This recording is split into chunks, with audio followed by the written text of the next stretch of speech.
No, well, if you don't feel welcome, you can just leave. Okay. I hope everybody else feels welcome, and I do hope so, because I'm very happy to introduce Professor Thomas Streicher from Streicher University to give the second tutorial of the workshop on precohesive toposes over an arbitrary base topos. Thank you so much, Pino. Well, let's see how tutorial is. I will start with a few highlights of the fiber sheet.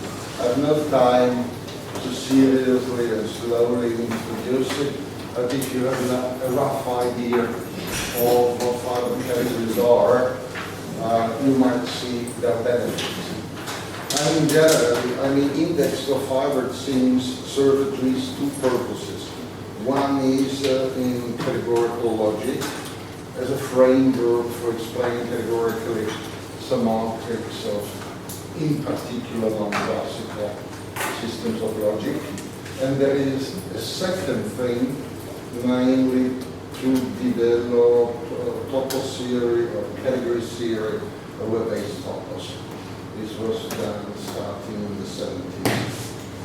And my talk will be on this aspect. Yeah? But I'm connecting, if you read my title, it will be about using fiber to a conceptual framework for explaining Lovier's work on precohesive toposes, which is developed since 50 long time. But before. Okay.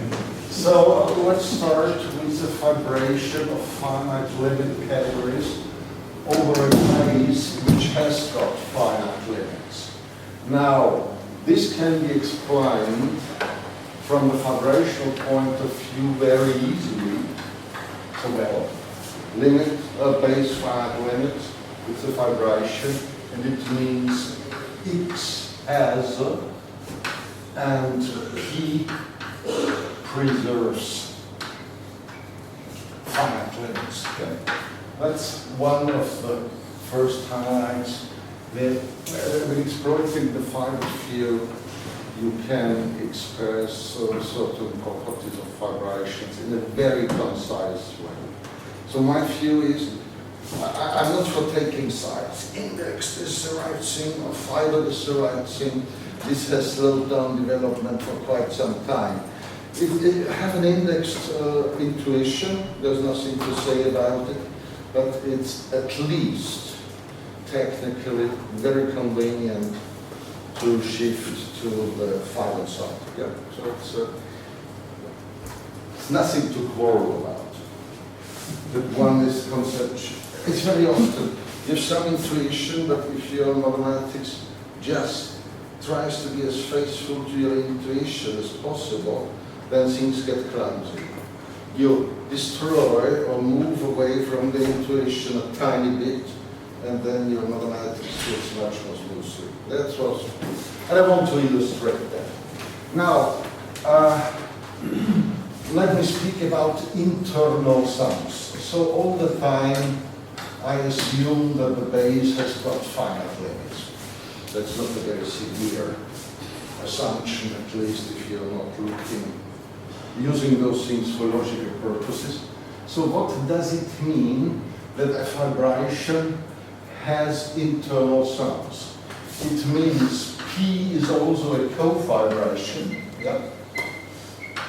What does that mean? That P up is a vibration. And then, these are called co-Cartesian arrows, but that's not enough. Yeah? It also means that reindexing has got a left adjoint, but you need that this is compatible with substitution. That's what has become known under the name of Beck-Chevrolet condition. I always had a serious problem with Beck-Chevrolet condition because they said some canonical morphism has to be an isomorphism without telling what the canonical morphism really is. But this you can avoid when you formulate it in vibrational terms, because you say, Wavy arrows are Cartesian. Hairy arrows are co-Cartesian. Yeah. So what Beck Chevrolet and Beck's no. It was formulated in '64 in the seminar by Chevrolet. Then they used by Benabou and Roubaud in their 1970 paper on monade and descent. I give you this formulation. It's the following. You consider a commuting square in the top over a pullback in the base. And then the requirement is, when you consider a commuting square where the side maps are Cartesian, and this is co-Cartesian, then this guy has to be co-Cartesian. And if you translate this back to the index language, then it's precisely saying that the canonical morphism is nice. It really means if you choose if it comes from a cleavage, then you have here a comparison map, because this guy is called Cartesian, this guy should be an iso. Yeah? And this formulation is the one you find in the logical restriction. Right? But you see, it's very concise. You don't have to use words like canonical, which gave me a hard time when I was young, so long ago. Now let's look at local smallness. What does it mean that the vibration is locally small? Yeah? I mean, the guiding idea is always you have a category C, an ordinary one, you have a category family, which is 5/7. Now try to express every ordinary categorical requirement on C in terms of an equivalent requirement on the value vibration. Well, what is it? You start with two objects, X and Y, over I, yeah? And then you consider a category 1EXY, whose objects are spans, where the map to X is Cartesian and the other one is arbitrary, but both are over the same arrow in the base. And here you have another such guy. Yeah? And then what is a morphism? It is an arrow making this thing commute. But this is bound to be Cartesian. So the whole thing is a Posettal groupoid. Posettal groupoid. And you require this. So you say that the vibration is locally smaller if this category here has got a terminal object. So it's terminal in there. That's a very slick way of expressing it. I don't expect, if you haven't seen those things before, no chance to immediately understand it. But if you sit down and translate it back to the index framework, that's more complicated. But then you see, you translate it back to the particular case of the family vibration, then you see it's the usual requirement. But I mean, it's always when you have a very familiar but restricted situation, generalizing is a game of luck. Yeah, you have to be lucky or have a good feeling for finding the right generalization. Good. Yeah. Now let's move towards the precohesive things. You will see what it is. So I hope somebody has heard. Most of you have. Yeah. The light. Light. Absolutely. Yeah. Thank you for. Yeah, so we give a 500 index count of Rovier's notion of precohesive topos, which for precohesive it means essentially something like topos is a category of spaces and not sheaves over space. Yeah, very vague. It's not sheaves over space, but it's a category of spaces. Examples are simplicial sets, sheaves over a small topological site, like countably based topological spaces and things like that. Anyway, it's a very simple axiomatization. Whether it achieves its goals, I'm not discussing. Yeah. but he's written various articles on it, and my aim is to give a fiber index account of Lovier's notion of precohesive topos, which, following the terminology of a paper by Lovier and Many, who will show up tomorrow, might be called stably precohesive. Yeah? I received a mail yesterday, or day before yesterday, by Matthias that I should not too much misuse Lovierian terminology. As you will see, there are good reasons for doing it, but yeah, I will indicate when I get the answer. Because the mail said, and it was not only to me, but also to millions somewhere, that you should take care that I'm not spoiling the topology too much, so don't bring it into conflict. Since we find the letter conceptually correct, I personally have the tendency to call what they call stably precohesive, and their thing, which I think is a mistake arising from ignorance, a fiber point of view, thinking cohesive. Anyway, most of the time, this terminological thing is not an issue. At the end, yeah, but at the end, if I come to the end, we will find, we will discuss the problem of separating the weak and the strong notion of precohesiveness by a counterexample. It's certainly not the most important problem in the world, but this thing has turned out to be unpleasantly difficult. So I take this as an opportunity to tell the problem to various people. Maybe somebody manages to bring to quite a counterexample. If one really wants to use one's time for something funny. A golden topos over Z is a topos E which has smaller sums, is locally smaller, and admits a bound. So that means an object S whose sub-objects form a generating family.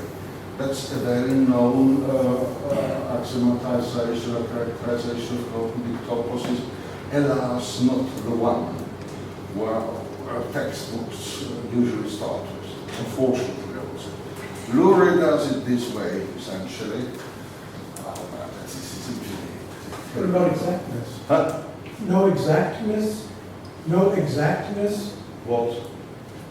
Is that supposed to be an equivalent characterization, like Deline's theorem? Where's the exactness? Yeah, it's a topos, it's an elementary topos which has smaller sums, is locally smaller. The idea of the exactness is Oh, it's already a topos. It's already a topos. Yes. What tells us the difference between an elementary topos and... Sorry, I was not emphasizing... How could it not be locally small? No, it's locally smaller than the 5%. Yes, In that sense. here. I don't turn on the light. Thank you. I understand. But I'm not fibered yet, so I'm just speaking ordinary categories. And the point is, this thing is part of ordinary category, but that's the one we can generalize. So such a I thought you meant locally small in the 5% you defined just. Not yet. Not yet. I'm following the pattern, do it for a set, and then generalize to arbitrary basis. I'm not yet in the process of generalizing to Well, I arbitrary thought I basis. understood, but now I don't. I thought the answer would be locally small in that sense. And now it's locally small in the traditional sense. And what we will do is classify the reading of this. Turn this reading from implicitly ordinary to implicitly five. That's the way. But yeah, to slow out. Such a topos E is called precohesive if E is locally connected. I prefer the old word molecular, which means that delta has a left adjoint pi, sending an object E to itself connected components. E is local, meaning that gamma, the global element functor, has a right adjoint which then is automatically full and faithful. And thirdly, it's hyperconnected, which means that gamma the global elements of words of object classifier of E are canonically isomorphic to the global, to the object classifying set. It has its two values.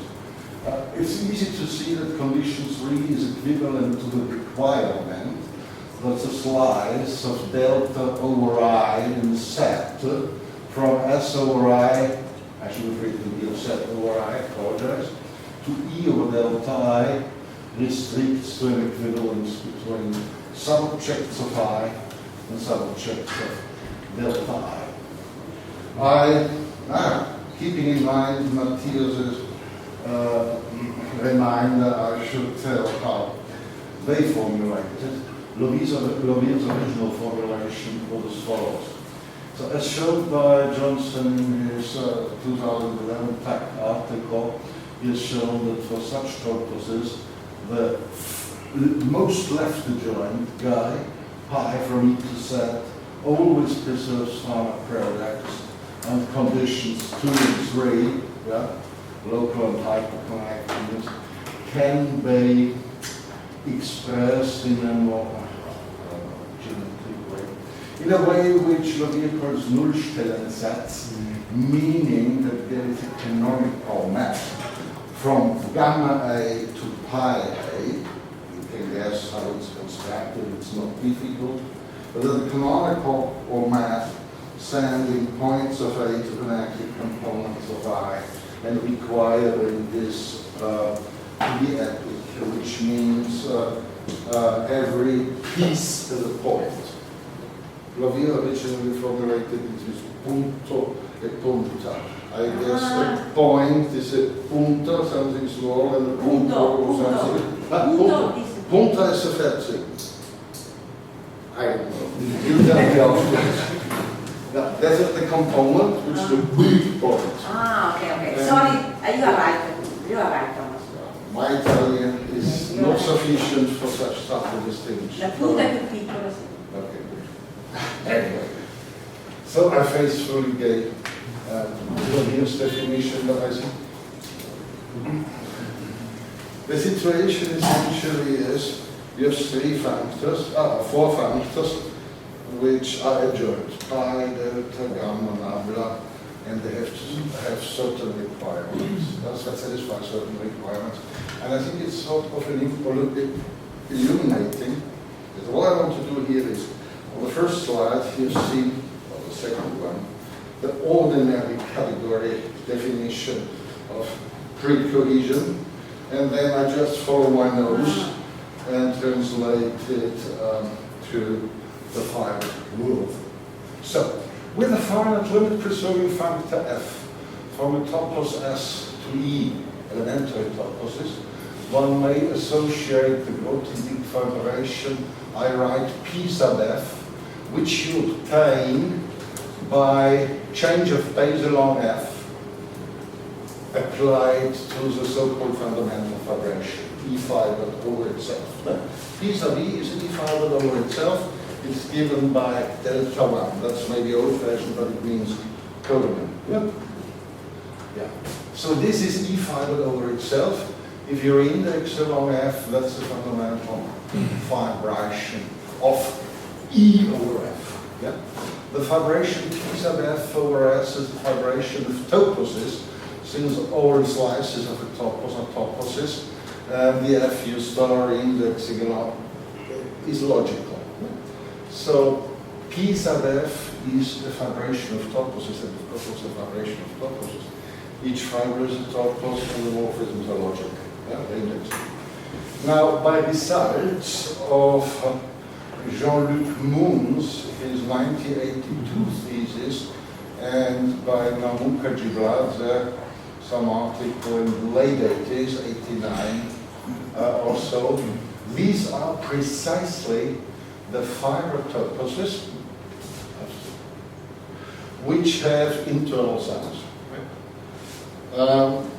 That's a very easy. So the point is, a finite limit preserving functor from S to some topos are in one-to-one correspondence to toposes fibered over S having internal signs. What's the these? What is the what? It says, a result of Munson equality, these are the fiber toposes within. The bees. What is the these? I don't see any bees. These. Minus 4, word minus 2. The subject of the Where's subject, it wants the subject of the Well, the subject. Yeah, what do you think? Alphabet, just a little bit. No, down. Warmer. well, these. But these are. What is the these? But these, which the P's of F's. The P's of F's obtained by construction, and you can characterize them as the fiber toposes having internal sums. So, If I have a after fiber equivalence or indexings of the fundamental vibration on a finite preceding factor, yeah, that's as a result of some constructions, can be characterized intrinsically the fiber toposes having internal sums. If I have a fiber topos with internal sums over base topos, Then you, then there exists. I did not read that. You Then get, there if you have exists- such a thing, you get the F by the following recipe. F of I is the I-fold sum of 1. There exists a topos E and a functor F, and. Yeah, I constructed this functor F from the vibration. Got it, thank you. And okay, now I understand. Sorry for being so slow. So that's a recipe for F. Good. Then in the 74 L'Oreal lectures by Benabou, where he introduced the first time essentially, his work on his ideas and using vibrations for doing integrity over arbitrary basis. He had the theorem at the end. It's even in his 77 book in the appendix. P sub F is locally small if F has a right adjoint U. So the role of the right adjoint U is to say that, vibrationally speaking, it's locally small. No, I've briefly reminded you, I'm afraid, only what locally small is. And moreover, such vibrations, let's meet the small generating family. It will take me a bit more time to spell out the vibrational version of the small generating family, but it's old, and you can find it in the thesis of moons or in my notes on fiber categories, right?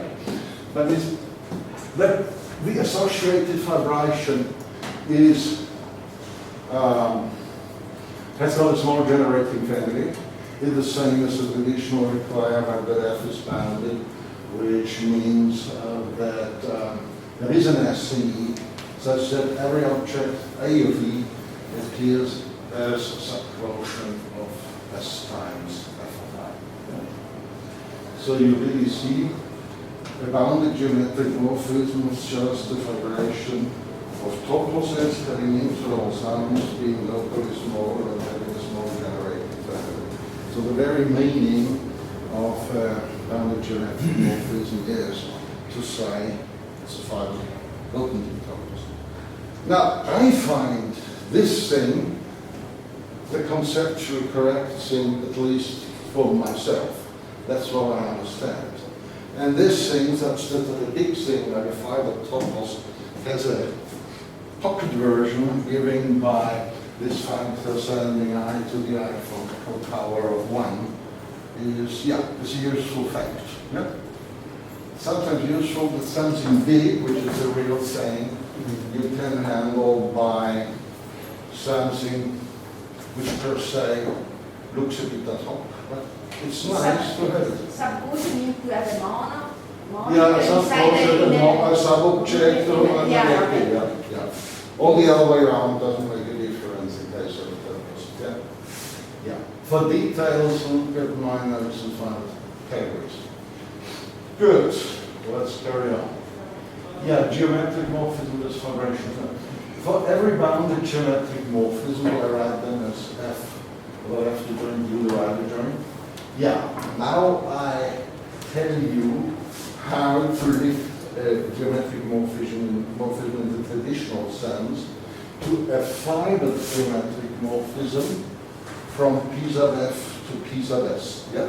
And here, these fibers, or Cartesian fibers, I call delta and gamma because they really are of their names indicate.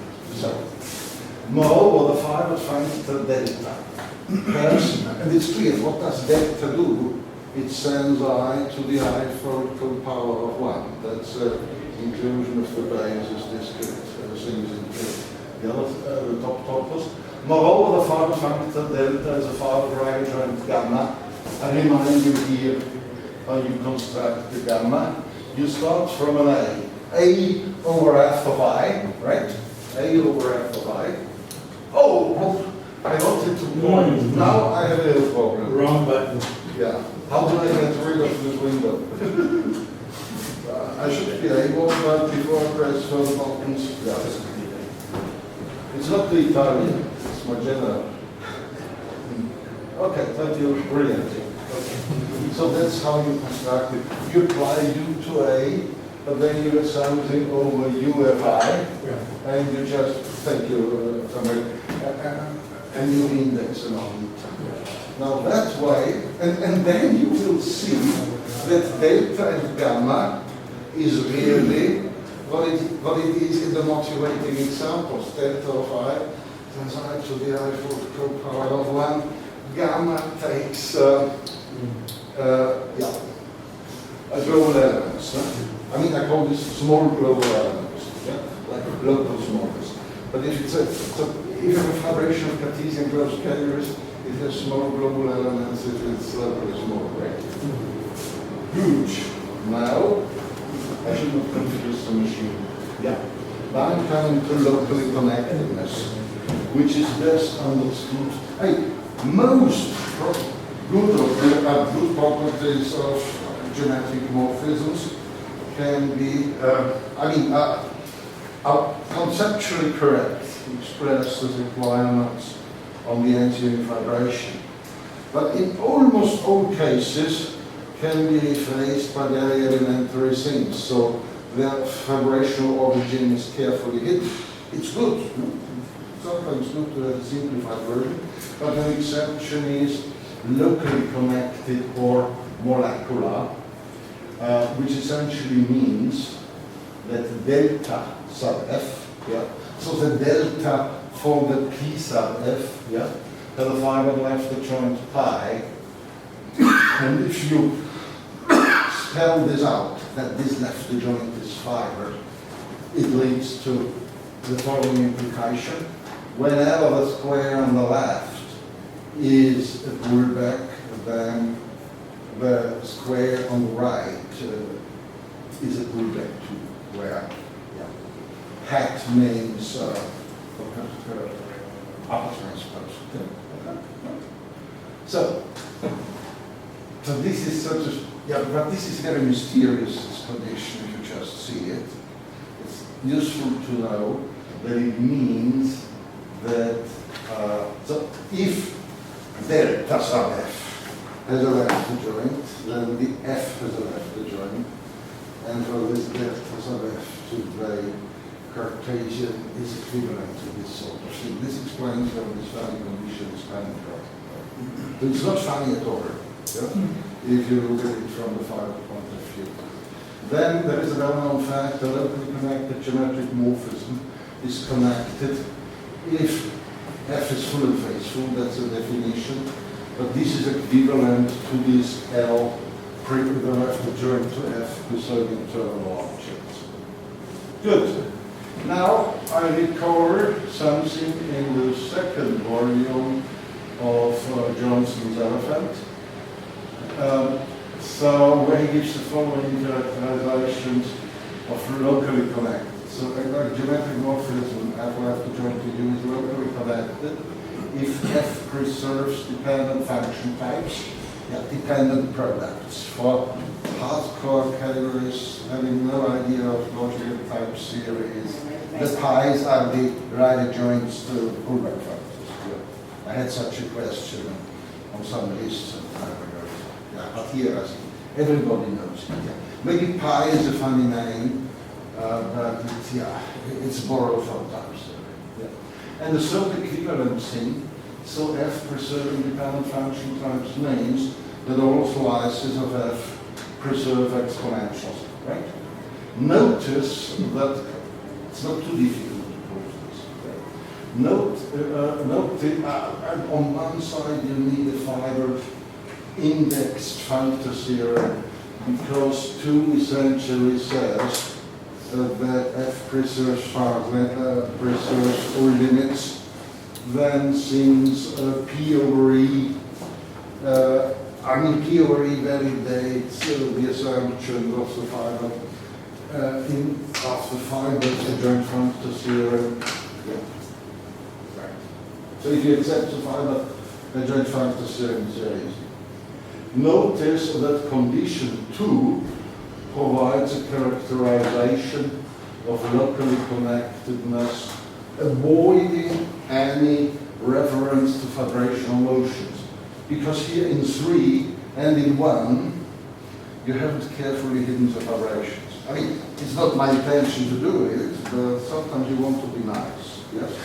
So, the point really is, all this final thing can be reformulated as the direct image part, inverse image part, preserving pies. But that's some very traditional people who like, these toposes are okay, fibration. Ordinary exponentials are okay, dependent function times. Anyway. So now, what's the problem? Let F be a geometric morphism which is connected. There are nice characterizations of local connectedness under the first assumption that the guy is connected in terms of additional preparation properties of the furthermost left adjoint. Namely, F left adjoint is locally connected if F has a left adjoint L, sending pullbacks of cospans in E with one side in the image of F to pullbacks. Yeah, I mean, I can even draw it, I don't know whether this helps, but I mean you have Fj, Fi, Fu, A, B, yeah? And if this is a pullback and you apply the pi, then this is a pullback again. Yeah? So that is a very simple preservation property. And now, as observed in this paper, Lobier and Manning, the geometric morphism is locally connected with all slices of F exponential ideals if F has a left adjoint L, which has the property that whenever you have a span, a cospan, over something in the image of F, then this guy, these pullbacks, pullbacks of cospans whose content is discrete are preserved for the further left adjoint. So that's a characterization in terms of preservation properties. So a further offer in the way of hiding the fiber things. Yeah. So, one question. Yeah. The second condition is this semi-left acceptance. This is. Oh. Yes. What is in 2, not the 3. And Semi-left acceptance, paper by Cassidy and some Australians. Cassidy, Herbert, and Kelly. Cassidy, Herbert, and Kelly. Okay. Please Australia. As observed in log 6 for locally connected geometric morphisms, this is simply equivalent to L preserving finite products. Yeah? It's not the conceptually most appealing thing, but it is a fact. And that is, relation to Lobier-Manning approach. For them it's very important that the component function. Sorry, I thought you were giving a characterization of local connectedness. Of what? I mean, you're giving different characterization of I mean, you have a further left adjoint L, Yeah. and it preserves fullbacks of the kind where one side is in the base. But then I don't understand the footnote. Because the footnote says that 4 locally connected geometric morphisms. Well, this is a final requirement. But if you just put on top of locally connected, But I thought this is locally connected, so what are we Only if it's connected. no. It's assumed to be connected. Only if it's connected. Because then LF is isolated. On this page, the general assumption is everything is connected. So I mean, delta is connected. Yeah. Delta is full and faithful, right? Because this, I mean, this makes the upper transpose easier. The upper transpose is achieved simply by applying L. Not cross transpose the co-unit of the first assumption. I think I have to recall what local geometric morphisms are and what it means from a final point of view. Now, final it means you have a geometric morphism, Fu, and this guy is called local if the gamma from P sub F to P sub S has got a final adjoint. That is seen lifting the definitions of what's said systematically to the final case. And this is, if you want to have a down-to-earth, non-vibrational variant, this is equivalent to F being full and faithful and U having a right adjoint up. So there is something non-trivial happening because that gamma has a final right adjoint is not equivalent to U having a right adjoint, but also that F and U are both full and faithful. And then you see where those things are coming from. This was local, hyperconnected. Well, this notion was introduced by Johnson in the 70s. He showed that locally geometric morphisms form the right part of a B categorical factorization system, whose left part are the hyperconnected geometric morphisms. Well, what are they? Geometric morphism is hyperconnected if the right adjoint preserves sub-object classifiers, but this condition is sort of obviously equivalent to the requirement that F sliced over I from S over I to E over F of I restricts to, it's not equivalence, but it's an equivalence between subterminal objects. Then you have more technical, less intuitive characterization saying that all units of the junction F left adjoint to U are isos and all co-units are modules. That's not very intuitive. So now let's lift pre-cohesion on the first or second slide to arbitrary base toposes, just following your nose. Sometimes it's not, one can cover the fibers view with some ideology. Ideologies can sometimes be useful, sometimes they can be dangerous, but here I think they are useful. At least I'm openly declaring I am following a self-imposed ideology. I don't want to impose it on anyone else. Pre-cohesion of arbitrary base. The above considerations suggest to define a geometric morphism to be pre-cohesive if it's locally connected, local and hyperconnected. Simply by reformulating the requirements or set how it was originally conceived by what we have seen. In his recent GPA paper, Matthias Mende has shown that a hyperconnected geometric morphism is local if U preserves co-equalizers.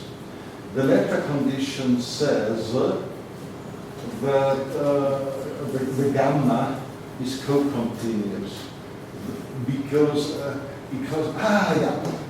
connectedness of a geometric morphism is equivalent to gamma preserving co-Cartesian errors.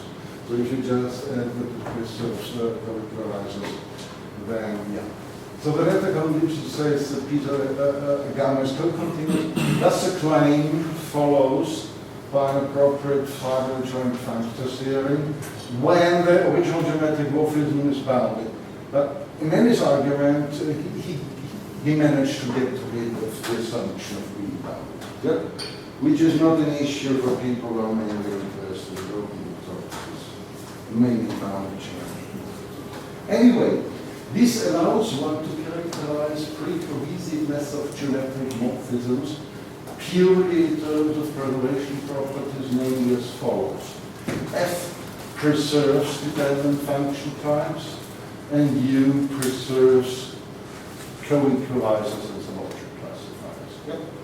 So the final scene has a pocket version which doesn't make any reference to final concepts, which is useful, but not the real thing in some people's mind, like mine. Now, yeah. That's a question brought up by Lobby and many years, yeah, whether in this characterization given by the two conditions, it's sufficient to replace the first one by F preserving ordinary exponentials, right? That is the question. Well, if you have spent half of your life as a type series, if not even more, you're not so allergic to pies, but apparently some people are. It's clear why. I mean, my explanation is, in his first unpublished characterization of toposes, Lobby had existence of pi as an axiom. And then he saw. Yeah. This was never published. Yeah. But it was essentially, yeah. So they did not have what we know now. Yeah. So it was, well, they had a sub-object classifier, but also the requirement that it was not very Cartesian closure. And I think he was very happy to get rid of that. Because those days, well, it could have, I mean, those days, I mean, this was when type theory was developed. I mean, you would have had this match. But type theory and topos theory ignore each other very stringently for 15 years at least. Yeah? Only when people were considering semantics of type theory. Yeah, something like locally Cartesian closures. I remember well, there was a meeting in Rome, yeah, in the 80s when Gianfranco Mascari. Why? When Gianfranco Mascari, whom you might know, he was the first drawing my attention to locally Cartesian closures. Anyway. But Yeah. Martin Löff was in Chicago. What? Martin Löff was in Chicago, no? But, Yeah, and wasn't Dario there? Yeah, but that doesn't mean that you speak with the categories here. After the other way around. Can we continue this argument? After Questions? Yes. It's trying to go for the coffee break, doesn't it? No, but even before coffee break. Okay, yeah, I only have 2 or 3 slides. 2 recent independence results. So, okay, I take it. Bill and Matthias don't like preservation of. I don't think you should speak of Bill as not liking now because he passed away. Maybe you should just refer to Matthias then. Okay, good. Yeah, but. Yeah. Oh, you are Let's stick to mathematics. Let's see what happens. In there were 2 results for showing that there is a difference between pre-cohesive and cohesive, or I would say pre-cohesive and weakly pre-cohesive. The one thing is that APTS, like the work of structures, Hemmeler and Rogers, and they have come up with an essential geometric morphism in toposes of monoreactions. That's her speciality, they've written a big paper on toposes of monoreactions, which validates 2, but not 1. 2 is you preserving co-equalizers of object classifiers, F preserving dependent function types. But this was not for essential geometric morphisms, this was for arbitrary or what? No, the result was for an essential one. I know, but so your 2 and 1 were conditions on any. Yeah, sure. But so it applies in particular if it's essential. You see, the background is in the original writings of Lovier. He was using essential Yeah. and locally connected synonymously. I asked him once, it wasn't the most important aspect in those days, so that's what he replied to me. Yeah. Good. So we have this result for Hammer and Rogers in TAC paper from 221. Richard Durham and I have come up with an example of an essential local geometric morphism such that the further left adjoint preserves finite products and thus F is an exponential ideal. Yeah? So it preserves ordinary exponentials, but not dependent function types. Yeah? But what is missing is that the guy is not, what is missing? Locality. The Nullstellensatz. Huh? The Nullstellensatz is missing. That L takes. No, I'm not sure.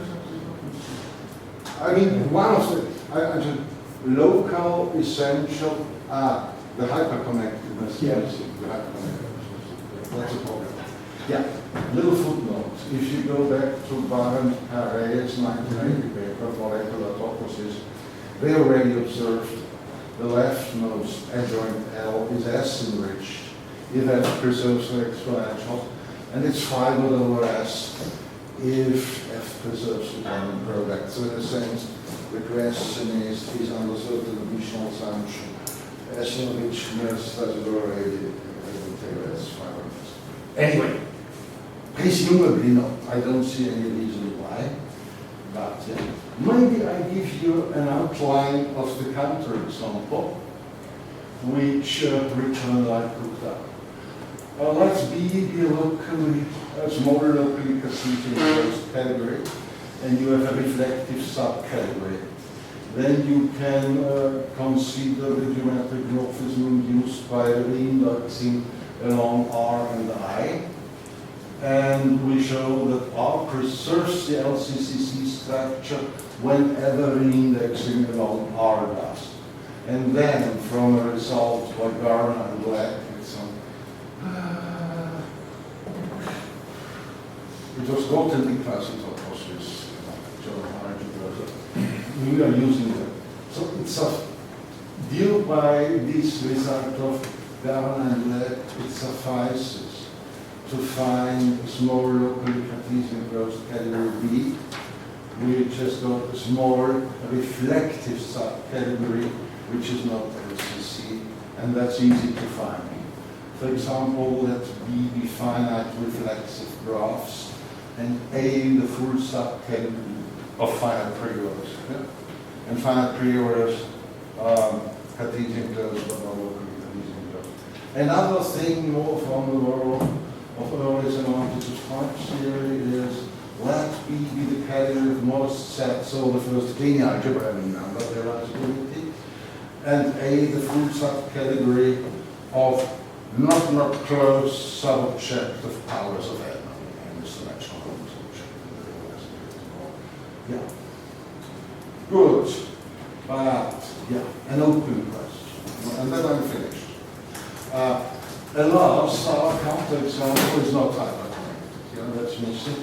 And thus leaves open many questions whether inverse integer to hyperconnected local geometric morphisms preserve dependent function spaces whenever they preserve ordinary exponentials.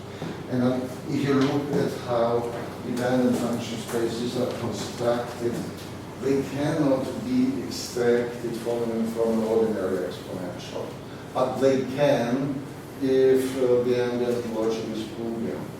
And so in a note, which is now a paper, paper this year in this French journal Carrier, Topologie Géométrie Française,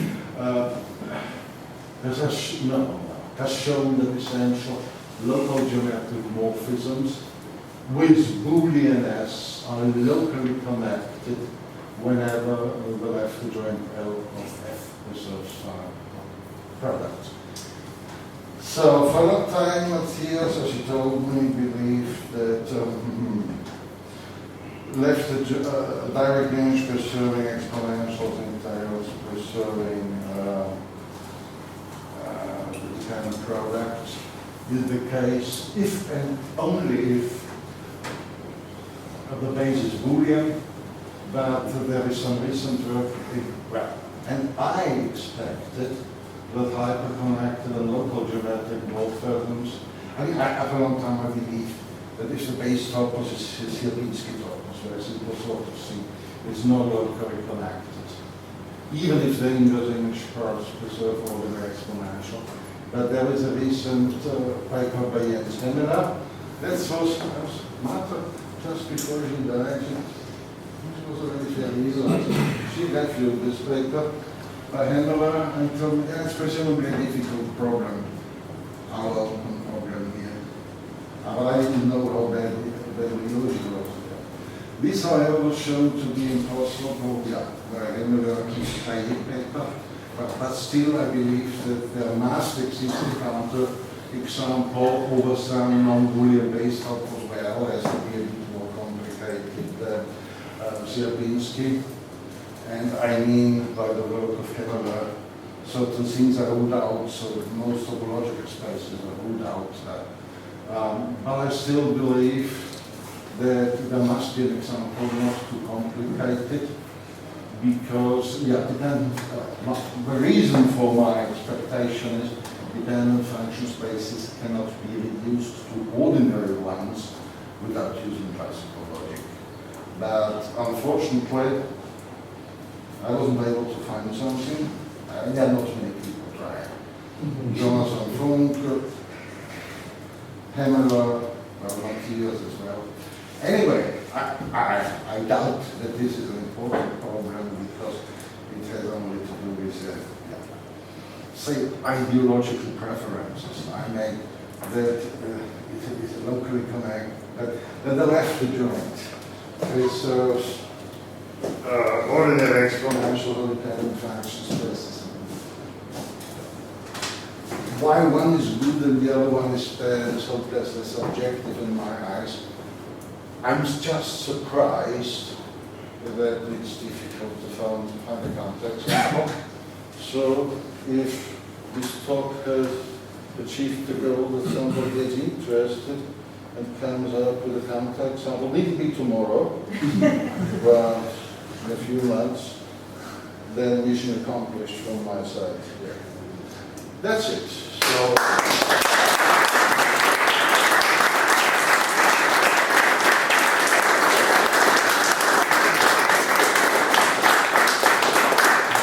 Thank you. Questions? More comments? Steve? Do you want to put some scare quotes along on anything in the last sentence? Or do you have a proof that if you have dependent function spaces from simple ones, it implies the law of excludability? No. Yeah. But if you look how it cannot be reduced without, because logic is a pretty strong claim without putting some scare quotes in it somewhere. I simply want to say, I don't see how to prove the existence of dependent function spaces just from the assumption. Without using classical. I know how to do it classically. Yeah. And to me, the use of classical logic seems to be intrinsic. Yeah, I would put seams in that sentence somewhere, or apparently, or seams, or otherwise. I believe. Simply because dependent function spaces cannot be. Apparently cannot be reduced. So I believe reduced is a subjective. I believe goes over the whole range of those entities. I don't have a proof of a mathematical result that it's impossible. But if you look at it, you make the same point. You don't see, classically it works, but the use of classical logic is so intrinsic, you would have to find a genuinely new proof which I'm just asking you about understanding the sentence. yeah. So maybe it exists, I don't know. Jonas, I have it. Jonas. Yeah, there is. I think you're also referring to it kind of. There's this result that shows that the base topos is Boolean whenever pi preserves something. This is continuity axiom. What is? No, There is a Laville mini paper. And there is a Laville mini paper having stronger assumptions than precohesiveness. Which is essentially, yeah. I'm not able to, I could write it down, but it won't be too helpful. It has to do with preservation of infinite products of constant families. Yeah? Exactly, yeah. Yeah. Thank you for this remark. So if you add a further thing, then you can even prove whenever it's pre-cohesive, assuming nothing, whenever it's cohesive. But it's a bit of a zoo assumptions. But there's one strengthening of pre-cohesive, which they call cohesive, where it's even the case, and this is in the JSL paper by Rovira and Mani, yeah, that it entails even, it entails that the base is Boolean and variance choice. Yeah. So there are assumptions on such geometric morphisms which have the consequence that the base is excessively classic, namely variance choice. Yeah. But this assumption is, I mean, it's an assumption that looks very similar because it says that like the connected components functor preserves certain products, but it's yeah, but there is products of constant families. and that which sounds weaker than preserving all products. But here saying it's I'm a bit confused. But it's okay. I was not able to turn. I see. Now, if that were the case, Matthias would have told me immediately. Yeah. So I still have to look carefully at this action. I find the whole thing just a nuisance, but yeah.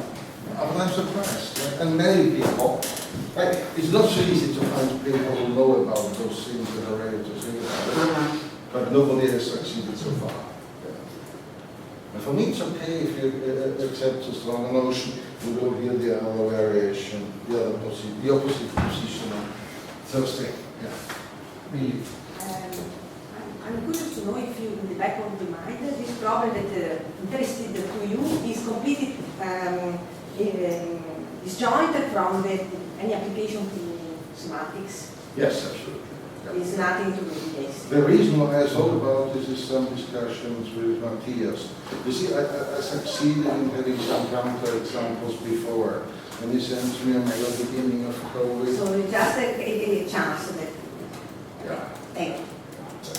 But this all does not affect the logical side. Well, if you count modal type theory. Who? Modal type theory. Modal, okay. Modal, yeah. With A and not with E, yeah? That's essentially coming from geometric morphism.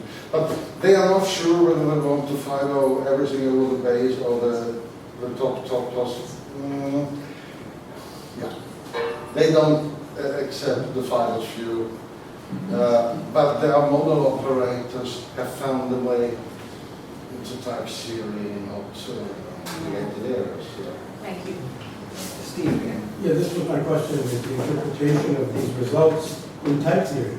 Because, of course, a cohesive setup like this gives rise to some modal operators. Yeah. There's nothing exotic going on. It's just when you have a geometric morphism, you get a comonad on the domain and in this case, you have a monad on the domain. Yeah. And then these are modal operators in the type theory, which behave in very uniform ways that can be described type theoretically.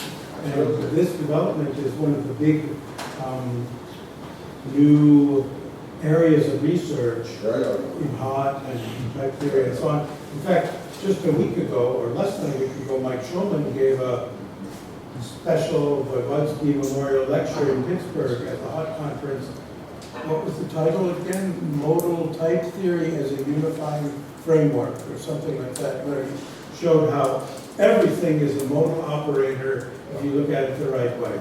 I mean, it was a very kind of Weberian thing where you have this general logic and you throw in the modalities and now you can do everything. But already in this kind of type series, they don't call it discreteness. What is the word? Well, Like it's another cohesion, it's called cohesion, and there are No, all I mean different... this restriction Well, that's from what, delta crisp.